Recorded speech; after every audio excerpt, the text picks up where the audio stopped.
Hello, my dear friends, welcome back to my channel. So, this is part 3 of chapter 12 sound. So, हमने बहुत कुछ पढ़ लिया अब तक. अगर आपने पार्ट 1 और पार्ट 2 नहीं देखे तो प्लीज़ देख लेना.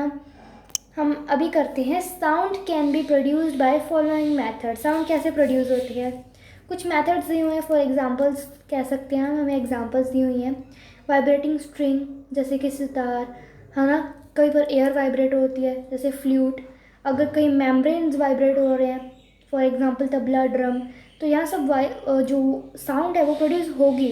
अगर प्लेट्स वाइब्रेट कर रही हैं, फॉर एग्जांपल बाइसाइकिल बेल, तब भी साउंड प्रोड्यूस होगी. अगर किसी दो ऑब्जेक्ट्स में फ्रिक्शन हो रहा है तब भी साउंड होगी. कोई स्क्रैच कर रहे हैं या स्क्रब कर रहे हैं किसी ऑब्जेक्ट को, तब भी जो है साउंड प्रोड्यूस होगी ही. ये सब तो थी कॉमन बातें. अब हम देखते हैं propagation of sound. It is very important, please इसे ध्यान से कर लेना.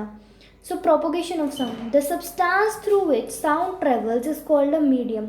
जिस सब्सटेंस के थ्रू साउंड ट्रेवल करती है उसे हम मीडियम कहते हैं. The medium may be solid, liquid और gas.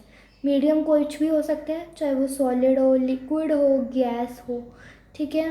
When an object vibrates then the air particles around it also vibrate.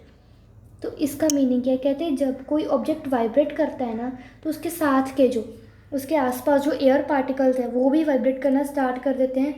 And उसी तरह से वो आगे आगे वाइब्रेट होते जाते हैं, तो अपनी स्टेबल पोजीशन से डिस्प्लेस हो जाते हैं. तो इन्हीं वाइब्रेटिंग एयर पार्टिकल्स को, these vibrating air particles exert a force on nearby air particles, so they are also displaced from their rest position and start to vibrate. इसको ये नीचे डायग्राम से क्लियर कर लेते हैं. तो क्या होता है, देखो, इसने अपने साथ वाले पार्टिकल्स को वाइब्रेट किया, इसने अपने साथ वालों को वाइब्रेट किया. करते करते ना, ये नहीं है कि एक वहीं पे खड़ा वाइब्रेट होता रहेगा, ये आगे आगे एक दूसरे को, एयर पार्टिकल्स को आगे आगे वाइब्रेट करना स्टार्ट कर देते हैं. इसकी वजह से सभी जो है अपनी रेस्ट पोजीशन से डिस्प्लेस हो जाते हैं. तो अभी से आगे क्लियर करते हैं हमारे कानों तक आवाज़ कैसे आती है. ठीक है. This process is continued in the medium till sound reaches a ears. ये तब तक एक मीडियम में कंटिन्यू होता रहता है प्रोसेस, जब तक साउंड जो है वो हमारे कानों तक ना पहुंच जाए. The disturbance produced by sound travels through the medium. कहते हैं अभी जो डिस्टर्बेंस प्रोड्यूस की है ना साउंड ने, ये एक मीडियम के थ्रू ही ट्रैवल कर सकती है. ये नहीं है कि हम not the particles of the medium. सिर्फ पार्टिकल ज़रूरी नहीं है, मीडियम का होना भी ज़रूरी है. Wave is a disturbance which travels through a medium and carries energy. कहते हैं वेव एक ऐसी डिस्टर्बेंस होती है जो ट्रैवल करती है एक मीडियम के थ्रू एंड एनर्जी को कैरी करके वो ट्रैवल करती है. तो जो साउंड है ना, वो कैसे प्रोड्यूस होती है, वेव की फॉर्म में ट्रैवल करती है, वो वेव की फॉर्म में. एंड उसे हम बोलते हैं मैकेनिकल वेव्स. क्या बोलते हैं? Mechanical waves.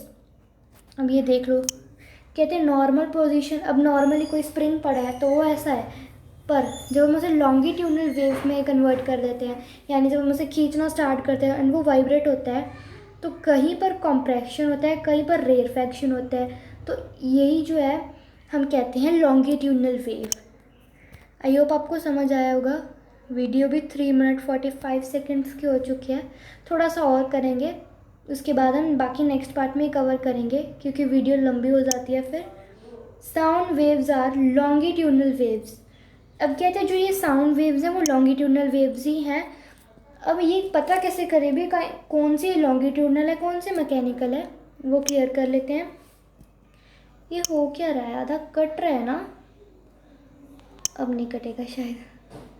When body vibrates, then it compresses the air surrounding it and form an area of high density called compression. कहते हैं जब कोई बॉडी वाइब्रेट करना स्टार्ट करती है ना, तो उसके आसपास में जो सराउंडिंग्स हैं उसके एयर कंप्रेस होना स्टार्ट हो जाती है एंड एक हाई डेंसिटी का एरिया बन जाता है जिसे हम कंप्रेशन कहते हैं. और उसे रिप्रेजेंट किया जाता है कैपिटल सी के साथ.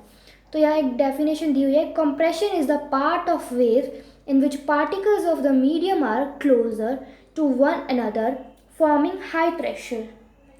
Clear? This compression move away from the vibrating body. कहते हैं ये compression move करता जाता है vibrating body से दूर दूर दूर दूर. ठीक है.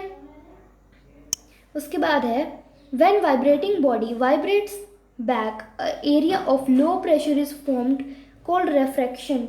कहते हैं जब ये वाइब्रेटिंग बॉडी वाइब्रेट करती रहती है एंड फिर एक एरिया बन जाता है लो प्रेशर का, क्योंकि जो कंप्रेशन था वो आगे आगे बढ़ता जा रहा है, तो पीछे क्या रह जाएगा, लो डेंसिटी वाला एरिया, लो प्रेशर का एरिया, जिसे हम क्या बोलते हैं, रेयरफैक्शन। इसे रिप्रेजेंट किया जाता है कैपिटल आर से। Refraction is the area of wave in which particles of the medium are further apart from one another, forming a low pressure or low density area. I hope आपको rare fraction and compression समझ आ गया होगा अच्छे से। आगे हम देख लेते हैं करेक्टरिस्टिक ऑफ साउंड वेव। ये हम नेक्स्ट पार्ट में कवर करेंगे। वैसे तो मैंने फर्स्ट पार्ट में ये मेन सारा बता दिया था। अगर आपको क्लियरली समझना है तो आप यहाँ से समझ सकते हो। पूरी वीडियोस में मैं आगे क्लियरली भी एक्सप्लेन करूँगी।